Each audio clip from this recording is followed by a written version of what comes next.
And of course, it's going to be messy. It's not always going to be everybody's going to church and singing songs. There's going to be, all kinds of suspenseful scenes and all kinds of times there's going to be like just how people are. Like the Psalms, you read David's life. David's life was quite messy at times.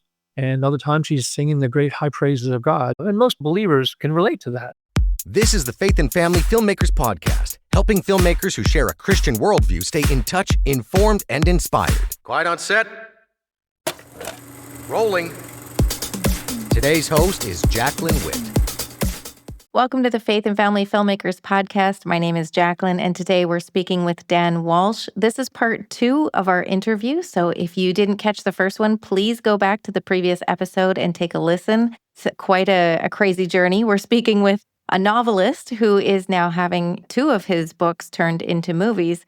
We heard in the first episode his journey of the first one, but now let's talk about the second one, which he let a little bit of the cat out of the bag. It's a very different journey. So tell us, Dan, how is this a different journey? What novel is it? And where is this project going? Okay, well, I'm going to assume you've heard the first part, so I won't try to keep making too many tie-ins to it. But essentially what happened was all the focus as far as the movie side was on the reunion being made. But as I mentioned, it was stuck for 3 or 4 years, going nowhere. It just seemed like it was dead. But before that happened, my son wants to be making movies for his career. Right now, he's made 2, and The Unfinished Gift would be his 3rd feature film. There's not enough frequency for it to be his living. Right. So he's also making commercials and various video projects to pay the bills. Well, his heart would be for the movie thing to be one after the other. He's what he'd rather do. So that's the hope for that. Yeah. Wouldn't we all? Yeah. So he had made these 2 films, and they were more like, he's a believer, but he wasn't making the faith-based movies that would be typically the successful ones, would not be the kind of movies he would typically be thinking, this is what I want to make.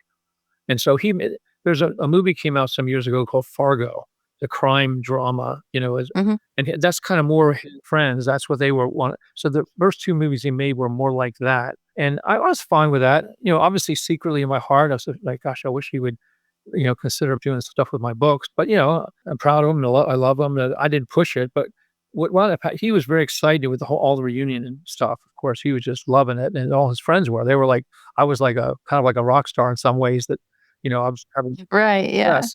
Well, what wound up happening was, I think it was last year, not the past Christmas, but the year before, they were going to work on their 3rd film. And through a series of circumstances, it was all set to go.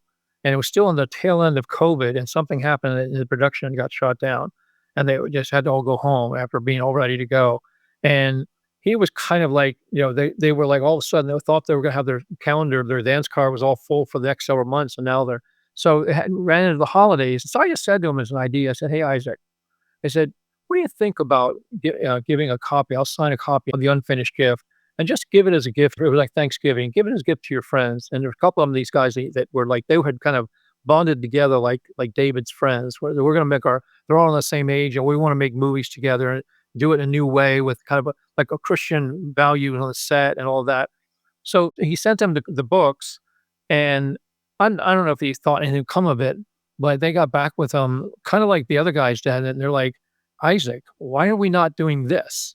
Why are we not making a movie out of this? This is so much better than what we're doing. And I guess for him, he was like, their reaction affected him. He's like, because I'm his dad, right?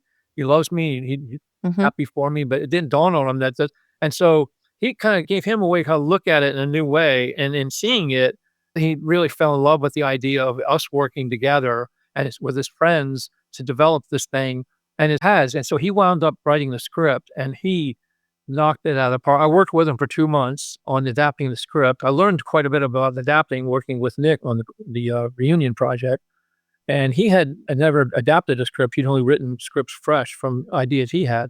So it was fun, and we worked well together. We didn't have a hard time at all.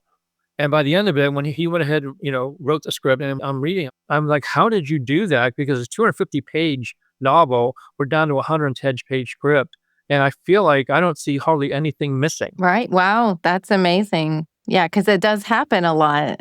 Yeah. And that's the concern when you're adapting. Yeah. Is how do you fit it in? Because the story impacted you, but everybody forgets when they think, oh, the movie's always better. And they don't realize, that's because if you're going to make a book, and and keep everything in it, you're gonna have 6 to 8 episodes. Yeah, exactly. There's so many details in the book. There's so many pages, so many storylines. There's just a lot more depth because you have more time.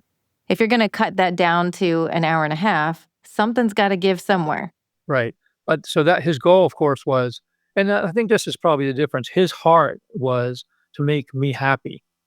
He wanted to make sure that I felt like he had succeeded in capturing the best of the story, and he did. And so, of course, his friends, when they read it, they were like, "Oh my gosh, Isaac, we can make this. We can do this." So, a couple of them were involved in some fundraising, and they've been able to get close to 1 million now raised, enough for them to feel confident that they're actually starting now to shop it with the agents and actors. They made a list for each of the main roles of the actors and actresses they wanted for those roles. One of the guys is a Hmm. producer, and he's got all the connections. He lives out there in LA. So he's gonna be the one shopping another thing, a cool thing was happened is one of the guys has a connection with Kappa Studios. I don't know if you know who Kappa Studios are, but, Yep. I'm sure you've heard of The Chosen, the series The Chosen. Oh, yeah. Well, Yeah. Kappa Studio is out in LA, and they've been at this full time for their full-fledged production studio. They're really a post-production. They take movies and they polish them, put them all together. They've done all the post-production work on the entire series of The Chosen, all episodes, and on quite a number of the faith-based movies. They worked on Reagan. They worked on quite most of the faith-based movies you've seen. Kappa Studios has been involved in that. And so one of the guys, the cinematographer for my son, called this guy, Paul Long, and he said, "Paul," he said, "when have I ever told you, here's a story you have to read?" And Paul was like, "Well, you have maybe never." He says, "Okay, I'm gonna send you this story, and I want you to read it. Promise me you will." Well, anyways, Paul read The Unfinished Gift, got back with him, and it was like, "Oh my gosh, this is like a classic. Yeah, what can we do to help you guys get this going?" And so they, at their own expense, decided to make because it's set in the 40s. It's set during the home front in World War II during the 40s, this Christmas story. And it's about a little boy, and it's a reconciliation story. His dad's a B-17 pilot. He's being dropped off at a grandfather's house across town. He's never met his grandfather because the grandfather and father aren't talking since he was born. His mom has died in a car accident. The grandfather's gonna have to watch him till the father gets found and brought home. And anyway, so he gets this idea, Paul Akapa, to make a radio pitch, and something they've never done before, but they actually got old time radio pitch. They condensed the story into like a 15-minute, sounds like something an old radio show with they got the actors, the voices, the sound effects, and turn it into, usually you have like what do you call it, a pitch deck, just they made that also. Yep. But he thought this would be a good thing. He created a YouTube video. It's basically a radio pitch for this that would make it all the more easy to get people to, visualize this project. And then he gave a really crazy strong endorsement Hmm. at the bottom of it. So that's what's happening. They're committed. Their hope obviously is to get some of these actors that will be on their top shelf list. And if any of them do sign on, it will inevitably make the raising of the rest of the funds a whole lot easier. But they also have a commitment from the guys that even if they have to make it for 2 or 3 million, they're gonna make it independently. But one way or another, they're committed to making it. The hope is that at some point they get help with the financing to Mm. be able, because obviously if you have more financing, you can do a lot more. Because it's set in the 40s. So there's gonna be a lot of extra expense. It wouldn't be their Yeah. contemporary Yep. story. Yeah. Period piece is more expensive. Writing the book, you don't have to think about any of that. It's when it goes into production, then you're thinking about, okay, location. You need to be able to have not only a set that looks like it's from the 40s, but you need to be able to have the clothing, so like costume and vehicles and technology, like furniture. There's so many things that you have to think about that are not easy to Right. find. And that's the stuff that, that's why when I first talked to them, I thought, yeah, it's gonna be a long shot because of that extra added expense. But they're confident that they could probably make it for the 2 to 3 million range. And the actors were great actors. They just may not be as well known. Well, I had watched, I've been going to all the faith-based movies now the last couple of years just to be able to, get more acquainted with the quality and what's being done, and what's very, very impressed when I saw Unsung Hero, because for one thing, I didn't really recognize any of the actors. Now, of course, I think it's Rebecca St. James is partially her story, and the band, the young guys in the movie, there's kids who wind up being the what we call the king and country, who are very, very well-known Christian music artists. Well, this was their family story, but in the making of the movie, like all the actors, again, these were not what you call brand name A-list actors, but they were just amazing. I mean, the quality of the acting, the writing, I just was completely captivated by the story. At the end, I thought I would not mind anybody bringing anybody to this story that was the least bit open to the Lord. They wouldn't be in any way feeling like it was a hokey story. It was just, how could you not be affected by such a well done story? And so it made me feel like, yeah, even if we can't get actors that people know, recognize by name, if you get quality actors and you got a great story, you can still make a great movie. Yeah, even if you only have one or two actors that have a more recognizable face, that's also very helpful. It's a really down to like the poster or because it's marketing really. Right, and that's what they've done. That they have these are the people that we would pick that would help finance the movie into another place. And then there's the people that we would pick who could do a great job, but may not be able to help us so much with the funding. But when we raise the funding, they'll do a wonderful job with the part. Their hope right now is to actually maybe shoot the interior scenes this summer. And then they've already picked out locations, not Philadelphia, where the book is set in Philadelphia, but Philadelphia is not conducive to making faith-based movies and taxes and whatever. So they picked out some locations that obviously we need snow for a Christmas story. So they're going to set the interior scenes in the summer and then the snowy scenes on location somewhere in the winter. And one thing I can say to you is that if people are interested, I have a blog on my website. I'm not very faithful with it. Used to be a big deal, and now it's like I do put when anything's happening, I'll put something on the blog, but I'm not like a weekly or monthly. But I've decided that when either one of these productions starts to happen, it goes out of pre and is actually into production. I'm going to start either a weekly or bi-weekly blog giving updates, behind the scenes updates, to help capture the process of both of these projects on the blog. So people, if they're curious, right now my website is just my name, danwalshbooks.com. I wouldn't say necessarily go on there now, unless you're curious about my books, because there's nothing about the movies on there. But at some point, I would Yeah. think it might be a way to, really draw some interest in the behind the scenes stuff when the movies get made. Yeah. Yeah, that sounds interesting. And so I'm curious, just to back up for a minute here, you were saying that you were working with your son and the other writer, the script writers.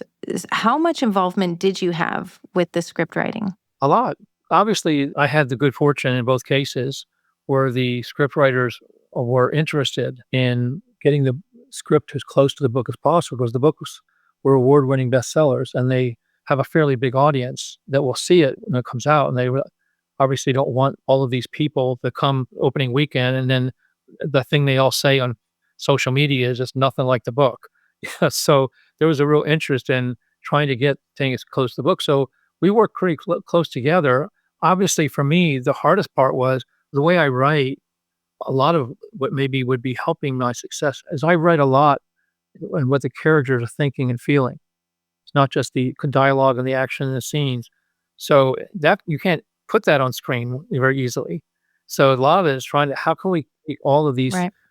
scenes that are really inside the character's heart and mind and not turn that into something that you can see on screen. So that was a lot of the challenges. How can we do a lot of converting, and they did the writing. I don't want to make any impression here. I was more like an advising them, and then also they would get back with me and say, how do you think about this? I was like, great. And of course, my heart was, I know what the challenge was. I wasn't like, hey, you know, you can't do that. You're messing it up. My heart was to be gracious because I knew how challenging it was with the project they had. And once they had, sort of secured the sense that they now know what they need to do, they didn't stay as involved with me and they just wrote it. And at the end of the script, they'd send me a copy, for my review, like they were sending out the other people. What do you think? So I think that probably one of the challenges, of course, for faith-based and people with books is they're not maybe as aware when they start off how much has to change and how they need to be, I guess you'd say, willing. If they want it to become a movie, they need to be willing to let those changes happen and not be like, that's my baby. Yeah, exactly. If it was being done streaming for 6 or 8 episodes for one book, you might not have to have that much cut. Just have to reshape the story because there's enough time to play out all the scenes. But if you're going for a 90 to 120 minute movie, be prepared for a whole lot of cutting. Yeah, and even adjusting for the fact that you do have to find a visual way to express the internal thoughts and feelings and all of that. So there does need to be that flexibility to shift aspects of the story, whether it be bringing in a new character or getting rid of characters or combining characters. Like there's just so many things that you have to be flexible on because film is so different from books when it comes to that aspect, even just how much things cost. I mean, when you're writing the book, it doesn't matter how many characters you have, but when you're writing the film, it matters because that's how many actors you have to find and bring in and pay. So many things to think about. With my son's team, they're really very careful. Everything is what's it cost. The other guys have already made movies that are tens of millions. They still would care, but they're not thinking with the same precision that my son and his team are. So, yes. And I imagine the overall majority of faith-based projects are more like my son's rather than these very big projects. That's one of the reasons too I can see why, people would be more motivated to take books that are set contemporary because the cost. Yes. Yeah. Have to come up with costumes and cars and all those other things, that go with a historical production. And so do you have access to your audience? Like, so, because I know that with authors that have been able to sell a lot of books, like copies, I mean, of a book, that book is attractive to a producer because there's a built-in audience. But I'm curious, with you being an independent writer, do you have access to your audience to tell them, hey, this is going to be a movie? Yeah, I mean, it's hard to say. The reach thing is kind of oftentimes confusing to me because it would seem to me like the amount of people that I'm actually have access to might be more like in the 15 to 20,000 range. But I'm also aware that one of the larger book promotion companies that promotes books, not just Christian books, but all books, novels, called BookBub. And I found out last year when we were doing a group project of 6 or 7 authors together that they do this thing called target advertising where you pick a best-selling author, if you're a smaller author, and you can use this a bigger author, say, I want that readership that he has to see my ads because my books are like, if they like his books, they'll like my books kind of a thing. So you can actually target your ads to say, Hmm. all readers who love books by Dan Walsh, for example. But they came back and said I had something like 250,000 reach in their organization as far as when people are, how many people can they expect might be interested in a book? And I'm thinking 250,000. I'd love to be able to reach 250,000. I'm more aware of, like I said, 20,000. But it does seem to be with social media. And of course, when the time comes, once I understand both projects, once they actually sign actors, you're going to start seeing articles like, all the movie publications, and there'll be a lot more buzz that I can tag off on as far as momentum and reaching people. Right. But as far as actually access, it to me, 20,000 or so is what I feel like I can connect with in terms of getting a message out. And other than that, it would be however things go, friend tells a friend tells a friend, type of thing. Okay, curious about a legal issue or detail. For your books that you are turning into a movie, are they the ones that were published by a publisher or independent publishing? They were a traditional publisher, and that was part of the thing. I got the rights back. Oh, okay. I became an independent publisher in 2015, and at that time, only the books that I wrote brand new from that moment forward, I had any control over. All of the books were locked up, you could say, the publisher. Well, what happened was because they were now going with other authors and I'm no longer in the corral, so to speak, my books with them, the sales started to go down and down. They're no longer in stores. They're no longer promoting. I'm invisible to them. Meanwhile, my indie books are selling really well. But as far as the other ones, they were not selling well at all. When the sales dropped below a certain threshold, by contract, they had to give the rights back to me. That happened around 2018, just before the reunion thing happened. And when I got the rights back to those books, now I have full Oh, control of those books to be made into movies or whatever. I actually released second editions of all those books under my own imprint and now have full complete control over all of those books. good timing. Yeah, I mean, at least I'm sure my publisher would have wanted to work together if they had the rights. They wouldn't have said no.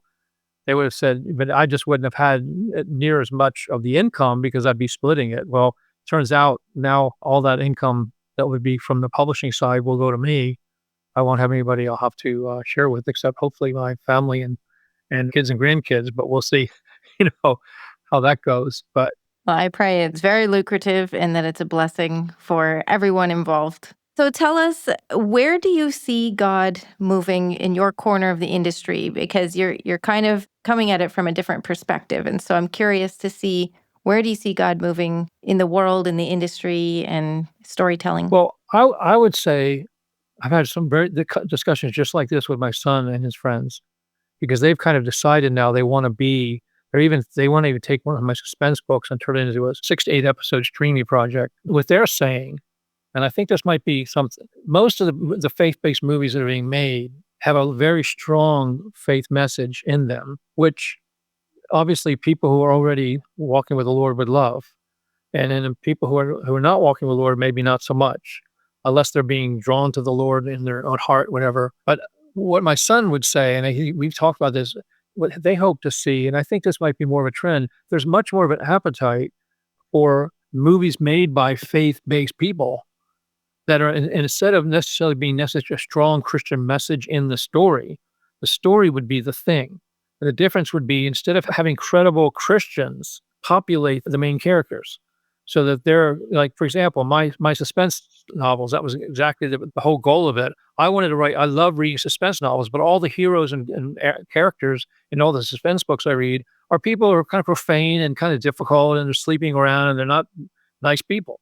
So I thought, what if something just as exciting as these things happened, but it was to a credible believer going through it?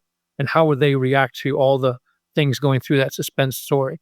And that's the premise of those books I read. I've got 8 books that are in. And that's what my son was like. When he read that, his friends read that, they thought, yes, nobody's doing this. We want to take a story that would be completely captivating by itself and show credible believers going through those things and reacting the way believers who actually have a walk with God would react. And of course, it's going to be messy. It's not always going to be everything. Everybody's going to church and singing songs. There's going to be, all kinds of suspenseful scenes and all kinds of times there's going to be like just how people are. Like the Psalms, you read David's life. David's life was quite messy at times. And other times he's singing the great high praises of God. And most people, believers, can relate to that. I think they relate. So that's where if I had to say a trend that I would love to at least personally see more of, I want to see these movies continue to be made that are being made. But I would love to see a lot more productions take the risk of making ones that are not so message centric and they're more about what do credible believers look like as they live their life through, especially crisis and difficulties. Yeah, that's so good. Yeah, having the characters be the one to demonstrate an example character. Right. I love it. That's fantastic. So tell our listeners how they can follow you. Can they find you on social media? I know you gave your website. We'll have that in the show notes, that link. But where else can our listeners find you? Well, I'm on Facebook every day. I think baby boomers are more on Facebook. I also have a presence on Instagram and even X, but I would say the majority of my interactions are on Facebook. So if people find me on Facebook, I have both the profile that's the author page where it's likes and one that's friends on Facebook, but I'm on there all the time. If they want to interact with me, if you go to my website, there's a contact. For one thing, on my website, you can sign up for my newsletter. And that's one is you'll get a chance to get one of my books for free. But the other real thing is that you'll be part of the crowd. You won't have to wonder, did I miss it on Facebook or something? I'm going to be utilizing that website much more often when the movies start happening. But there's also a place there it says contact. You can just hit the contact button and that goes right to my email address. So if you send me a message, you want to reach me for some reason through there, I do answer all my emails. I don't have a staff. If I get too many emails, it takes me a little longer to get back to them, but I do answer all the emails that come my way, so they can try that way either. Or, like I said, you can find me on these other social media platforms, but I'm not on there as often. Well, thank you. It's been very interesting talking with you. I've enjoyed learning your perspective and hearing about your journey, and I've learned a few things. Well, I had a great time with you, and again, I'd love to do it again, and maybe we'll if something big starts to happen here and something starts to move, with these projects, one of these projects, we'll make another time to get back together and give you a little update. Yeah, I'd love that. Keep us posted. Okay. All right. Thank you, and God bless. Thanks for listening to the Faith and Family Filmmakers podcast. If you've been enjoying this podcast, take a moment to follow or subscribe on your favorite podcast player so you don't miss an episode. And if you'd like to support the production of this podcast, you can leave a tip at faffpodcast.com/support. Bringing filmmakers together for faith and family.